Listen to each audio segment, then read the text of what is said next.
guys, my name's Kayla and this is Kōrero with Kay. This is officially episode 2. I haven't filmed on for a couple of weeks because I've been so busy getting back into things and I've not had the energy. So here we are today, 2 weeks later, but that's fine, better late than never. So a little update, let's start with that. Last week school started again, so I'm a support staff at a school here in New Plymouth, and we started school. The kids came on Wednesday, sorry, and yeah, so we're finally getting back into routines, and personally I love a good routine, and I haven't really had that not working or not being at school, so I'm pretty happy that school's going back. On Thursday we had Ed Sheeran, so I was only at school for one day with the kids, and then I ditched and went to Ed Sheeran.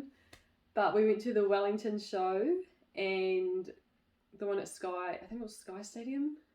We went to that show, his big arena one, and it was so good. I actually had the best time, and my cousin went, my sister, my friends, and I don't know about them, but I had the best time. I love Ed Sheeran, he's amazing live, and he's such a down-to-earth guy. Like, he doesn't need a big band or anything, he just uses his loop pedal, and it's just, if you have not been to an Ed Sheeran concert, you need to go, because it's just so cool. So that was good, obviously, and when we drove home the next day, we stopped in Waikanae. So one of my friends knew of this little cafe, so we went and had a look there, and we didn't end up going to that cafe, we actually went to another one. But if you guys have been to Waikanae, how do you find it? Because I thought it was the best thing ever, the best little town, and I actually couldn't believe it.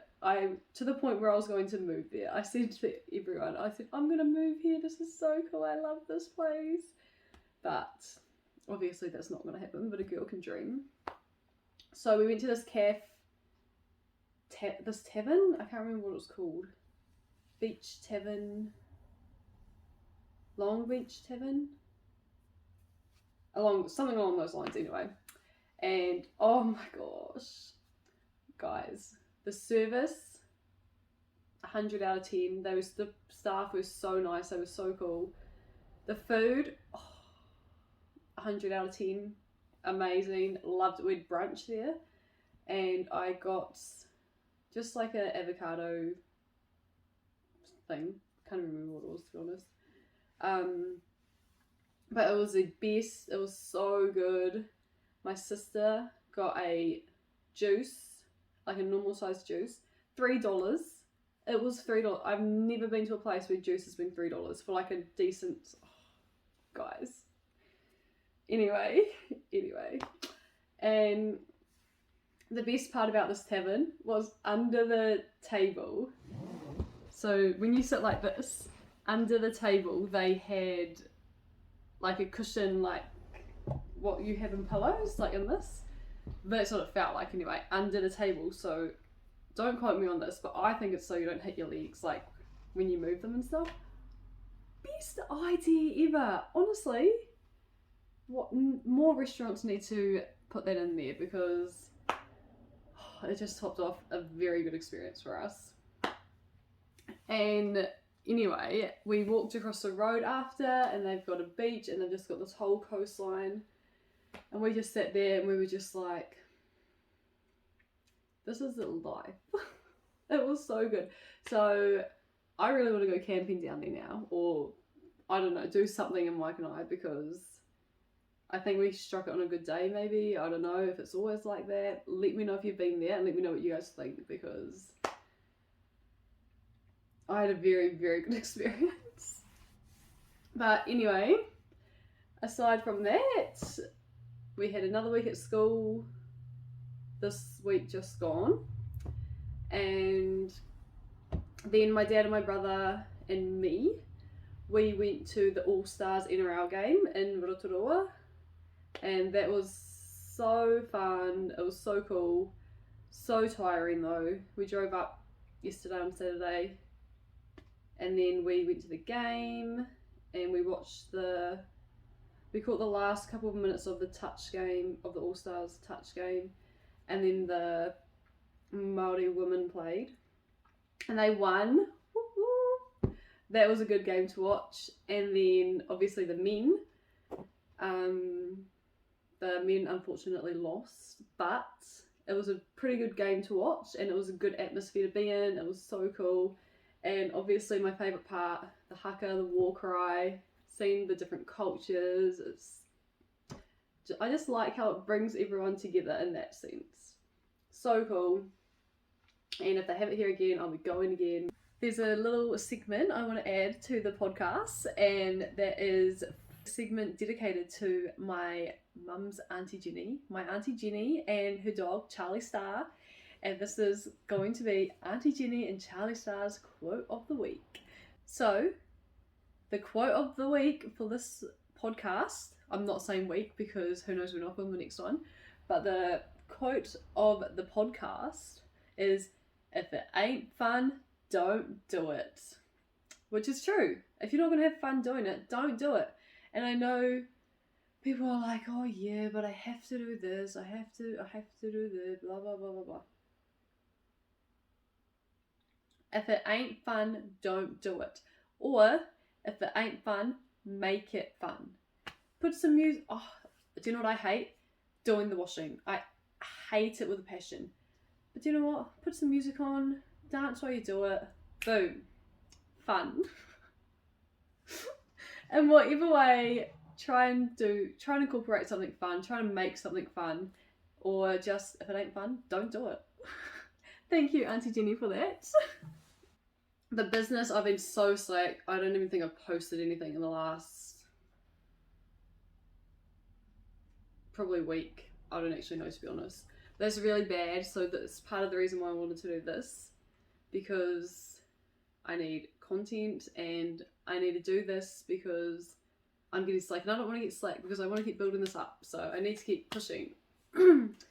Anyway, today's episode I wanted to talk about my story because I want to start getting people on the podcast to talk about their stories and mental health and how that's affected their story, and just something that you guys can listen to and kind of resonate with, and you might find something helpful from it, or you might have gone through similar experiences and stuff. So I thought that because I want to get other people on, I should share my story first, so then other people will come on. So let's start at the start. I was born in Stratford in Taranaki, lived there till I was 7. Me, my mum, dad, and my 2 sisters and my brother at the time. So there was 4 of us, siblings. And my nana lived down there, so we were always at her house. She lived just around the corner, so we were always there. And we moved to New Plymouth, or Balblock, which is out of New Plymouth, when I was about 7. And my other brother came along, so there's 5 kids in our family. So we've got mum, dad, me, Crystal, Chloe, Lucas, Jermaine. So there's 7 of us, and Charlie. Can't forget Charlie. Charlie's a dog, by the way, if you didn't watch the last one, the last podcast. Yeah, so we lived in Balblock and loved it. It was so cool. We went to Puketapu school there, and thinking back, at the time you don't realise, but thinking back, I actually had so much fun there, and I think it was so cool. Me and my best friend always talk about what we used to do at Puki and stuff, and it's just, you know, throwbacks, good memories. So we went there, and then when I was 12, we moved to Australia. Dad got work over there, so we moved over and we lived in Nerang, which is just out of the Gold Coast, like Surfers Paradise. And we went to school for like 2 weeks or something, and then it was school holidays. So it was like a very short stint. So we went there, and then Dad got a job in Perth. So we packed up. He went over. We cleaned, like we've done the house and stuff. We moved over with him. We lived in Perth for, I don't actually know how long. Maybe like 5 months maybe. We lived in Perth. So we lived with my uncle for a little bit, and then we got a house, so we moved into that. And then the other kids went to school. I didn't go to school because it was too far. I had to go to a high school because I was in New Zealand. I would have been a year 8, but in Australia I would have been year 9. I would have been starting high school. So I was going to go to school, I'm just saying, but I didn't because it was too far, and I would have had to catch a bus, catch a train, catch a bus, walk. And I obviously had no idea. I didn't know the place or anything. So I stayed home with Mum and helped her out. And then we moved back to New Zealand after 8 months of living in Australia because we wanted to grow up with our cousins. Our cousins were just little, and obviously Mum and Dad wanted us to be around them and grow up with family. So we moved back, and here we are. We have not left since. So we were just renting our house, so we just got that back. And yeah, that's up till then. Went to Girls High in New Plymouth, me and my sisters. And I thought Girls High was alright because I was someone that I got my work done. I didn't like doing it, but I got my work done. And I just kind of went with the flow. I wasn't anyone that, I never really stressed about it until I left it last minute and had to do it, which is fine. But, well, it's not. But I always got it done. I was never someone that ever stressed about going to school and stuff. I actually liked it. I was someone that liked high school. Like, I didn't mind it. It was alright. Obviously, everyone's like, high school's gonna go so quick, blah, blah, blah, blah, blah. And we were like, oh, yeah, sure. And then when you get to year 13, you're like, oh, like it's actually gone. And now you're going into the big wide world doing what? So when I was in year 13, that's a year that you have to decide what to do and blah, blah, blah. So I knew I didn't want to go to uni. Have never ever wanted to go. I don't know, it's just not for me. So I knew, that's the one thing I knew, I'm not going to uni. Then I started working in year 12, so a year before the end of year 12, I started working for this family, doing respite care, and I knew them quite well, and the mum suggested that I do this course, and it was a year course, and you do early childhood, kindy, teacher aiding, and special needs. So I did that course after I finished, so I graduated high school, and then I did that course for that year, and I continued working for this family, and that was cool, got that done. That's level 3, level 4. If you've left high school and you don't really know what you want to do, and you want to try maybe something with kids, you try this course. It's an Educare training, and it's free. They help you out through the whole year. It's pretty good, and me and my sister did it actually. And then from that, I got offered a job where I am now. So I did my placement at the school, and 6 months later they had someone who was leaving, and so they rang me and said, do you want a job? I said yes please, because I was currently on the search. I started working at the YMCA after school care and holiday program, but that was just after school hours, so I needed to have something during the day, obviously. And so I was looking for like retail jobs and blah blah blah, whatever I could find. Nothing ever came up, so when the school rang me and said, do you want a job? I was like, yes please, I'll take it. And it's something that I actually love, totally love it.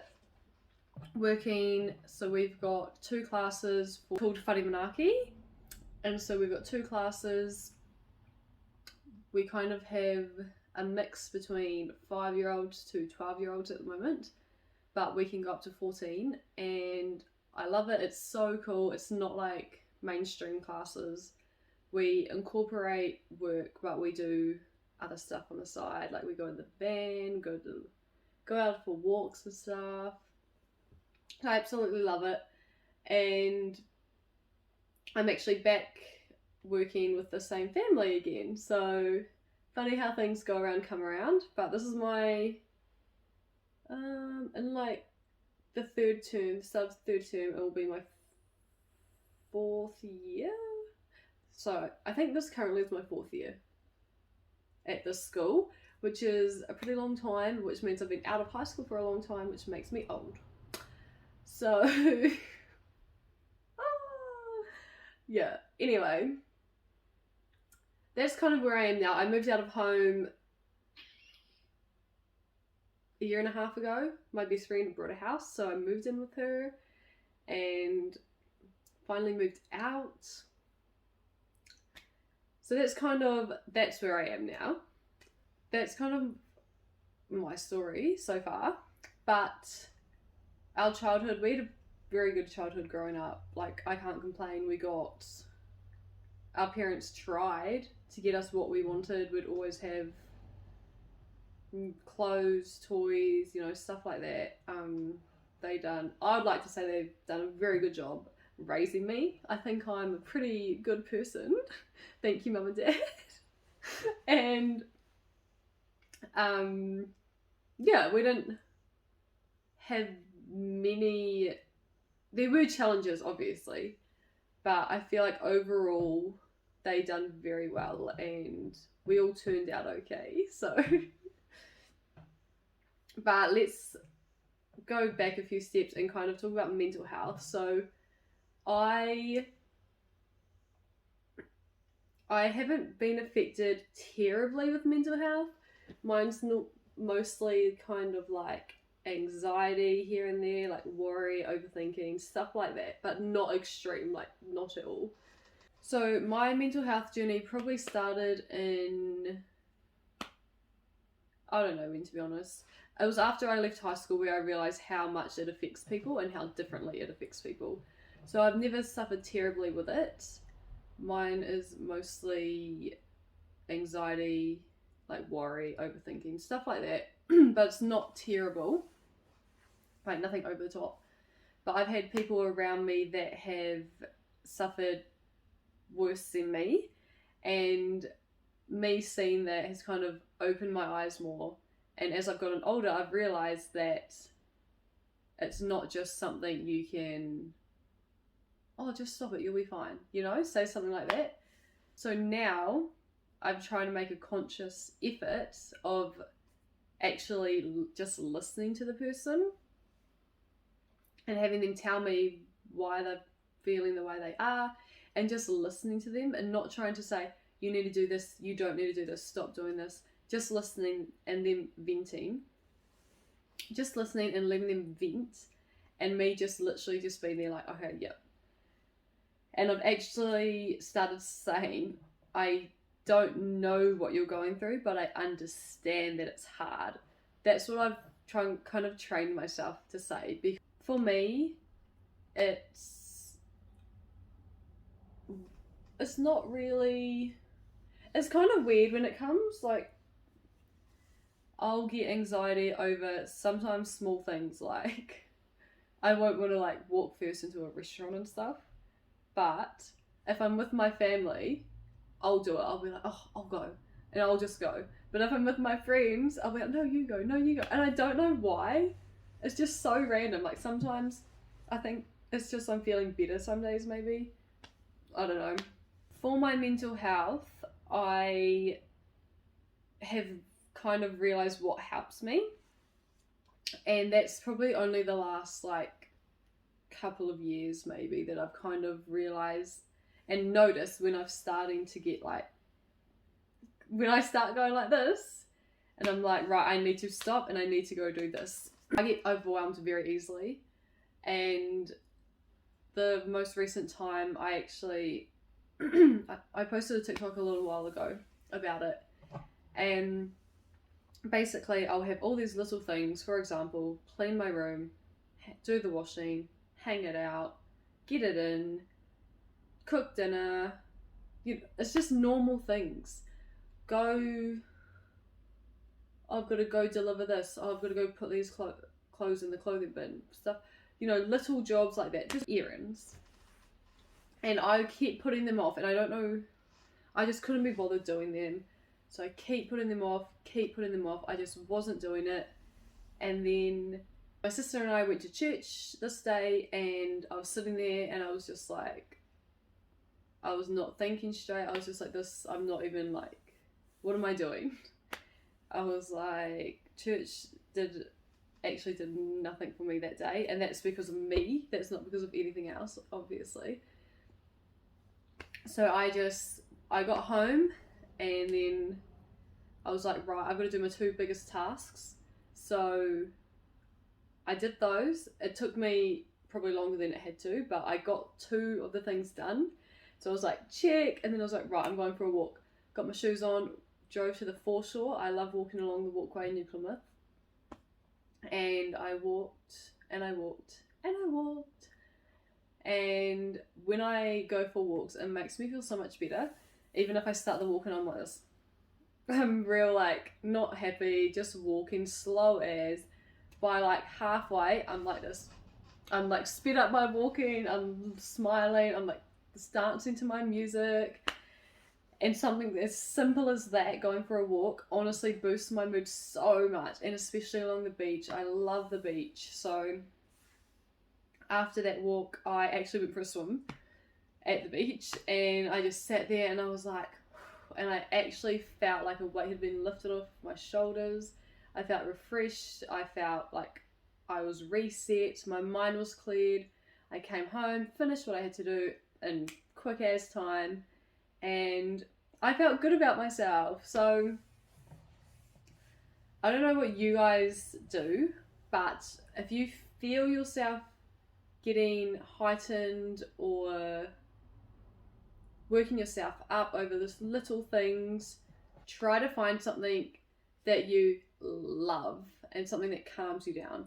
So I've always loved the beach, and I didn't realize that walking actually helped me until one day I was walking, and I was walking very slow, like I could not be bothered. And then by like halfway, or not even that, before halfway, and I was like, I'd sped up my walking, and I noticed this, and I was like, oh my gosh, I was like, wow, what's going on? And I was like, man, and then I finished, and I was like, man, I'm happy. And so that's the day that it clicked for me, and I was like, going for walks actually helps me mentally. So that's what I've started to do now. I've been starting to try to go for walks. When I feel myself not doing the best, I will now go for a walk or go to the beach, and I'm a whole new person when I finish, which is good. I like it. I really urge you guys to try and find something that you're passionate about, or it doesn't even have to be passion really, it just needs to be something that you can do that will calm you down. That's something that you know that will calm you down. A lot of people, that is exercise or going to the gym, doing box fit, something like that, just releasing that energy. Could be that, it could be colouring in, painting, arty stuff. It honestly could be anything, but just try and find something. So when you do feel yourself working yourself up, you can just stop, do that, and then you'll be good as, hopefully. And if you're not, another thing I do is I get to the point where I just need to let it out and talk to somebody. So I'll get to the point where I'm just like bottling everything up. All these little things are just piling up, and then I'm just at the point where I just am either gonna cry, or I'm just gonna like, I won't scream, but it's just like you get to that point where you're just like, Rrr! So I talk to people. Well, I get to the point where I talk to people, and this actually helps me a lot. I talk to them and then they just listen.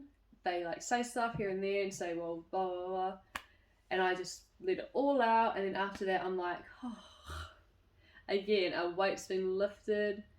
You can take a deep breath and just feel refreshed. Reset. I don't know if this is very helpful for you guys. This is my journey and my story with mental health. So if someone relates to this and doesn't suffer as much maybe as others, you relate to me. And that's okay. Like, we probably suffer more silently, I would say. So I'll just keep going, you know, I'll just keep going, do my own thing until I do get to that point, and then I'm like, right, I need to do something about it. But now I know that I can do something about it. It's made it a lot easier for myself. And also, reading the Bible, talking to God. I have actually been very slack with that lately, to be honest, reading the Bible. But it's always good, and I'm going to get back into it. Another huge one for me is the people I hang around. So my mood, my mentality, my push, my drive goes towards things that other people around me are doing. Do you understand that? For example, when I used to live at home, I'm sure other people would know this. When your mum's annoyed or when your dad's annoyed, everybody in the house is annoyed. Everyone gets annoyed. So it's so funny. Like, it's funny now. Like, when one person's annoyed, it's just that domino effect and everyone just starts getting annoyed. It's like that. So it's who you surround yourself with. So that's also another thing. If your friends are not building you up, if your friends are putting you down, or they're just doing stuff you don't want to be involved in, you need to find new friends. And I know it's so hard, especially if you've been friends with them for years and years and years. But honestly, you don't even have to just drop them. Just maybe start slowly hanging out with other people, or doing something with other people, just so you've got that guidance and that friend you can go to in these cases. I know that it's a lot harder for men to have these conversations because in New Zealand we've got a culture of, oh, you're okay, mate, you're right, mate, you know, stuff like that, which is why the guys here in New Zealand, the men, are so hard and they don't show much emotion because they were never taught that they could. And so even though I'm a crier, I'll cry. Things are good, I'll cry. Things are sad, I'll cry. I'm angry, I'll cry. If I'm excited, I might cry.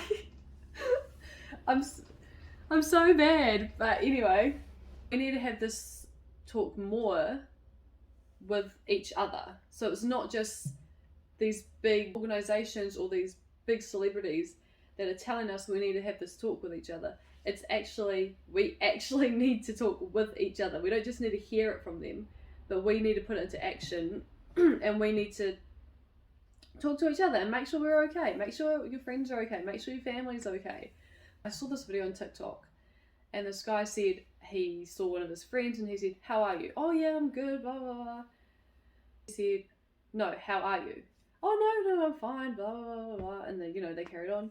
And then he said, "Stop, I know what you're doing. How are you?" And then this person just cried and cried and cried.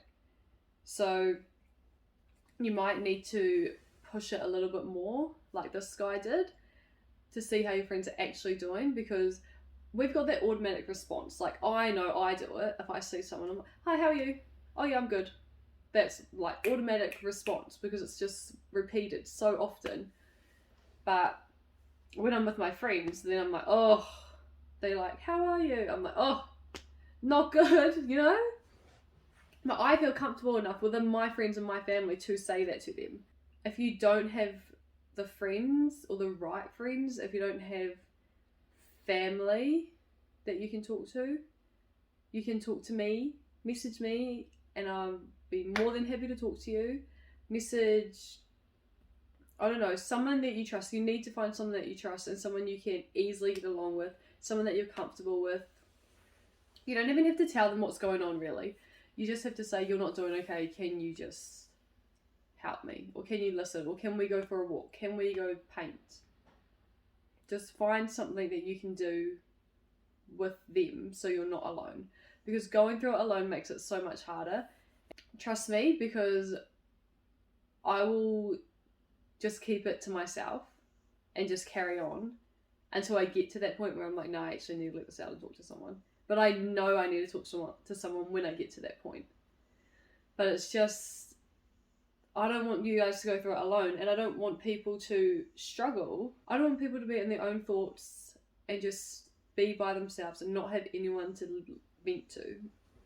So, please, please, please, if you know of anyone that's struggling, or if you haven't checked on your friends and asked how they really are, or your family, or whoever, please, please, please ask them how they are actually doing.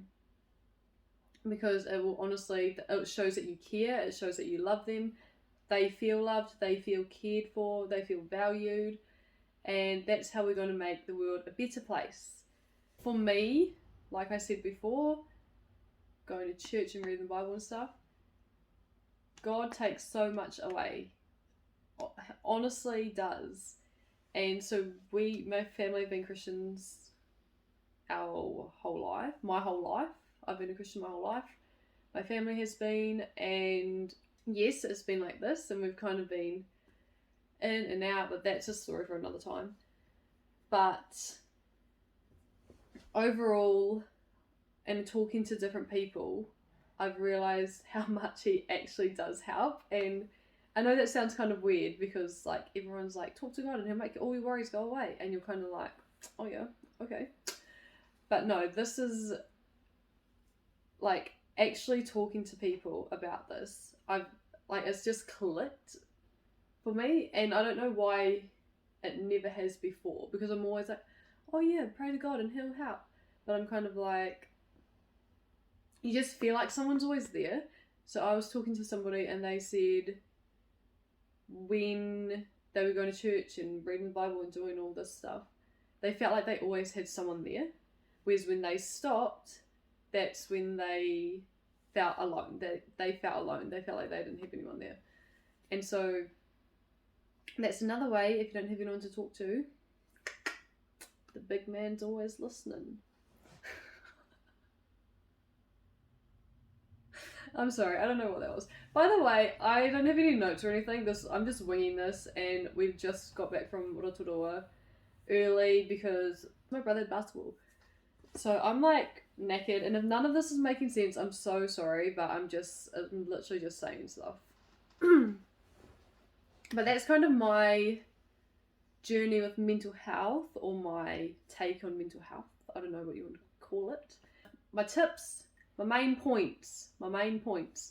1, find something that calms you down or something that you love doing, and go do that when you feel yourself getting heightened. 2, have people to talk to. If you don't have anyone to talk to God. 3, I can't remember what else I said, to be honest. 3, live your life with no cares. Live your life with no cares, because that's when your heads and your thoughts start spiraling as well. So I know that that's hard for people. It's so hard, especially with these days, technology, social media, all that stuff. But honestly, I actually follow this girl on TikTok, and she goes to the gym and she videos it to show that people at the gym don't care. So she went to the gym in her jammies, and she literally laid in the middle of the floor with a pillow, and she just pretended to go to sleep. And not one person looked at her. No one cares. Honestly, I think it's the thought, I think it's your own thought of thinking that people will say this, or people, I think that, what if I post this, is this person going to say this? Who's going to say this? And then I need to remind myself, I'm like, no, who cares what they say? I don't care. when I'm making it big one day, that's when I'm going to be like, I told you. So that's another thing, not caring what people say. And I know that it's hard, but have that little voice inside you saying, do it, just do it, just do it. And if someone does hate, block them, just block them. It's just easier. Delete the comment, block them, do what you want to do, but don't let it sit in your head. Don't just keep reading it over and over or going over it in your head. And I know that's hard because I do it.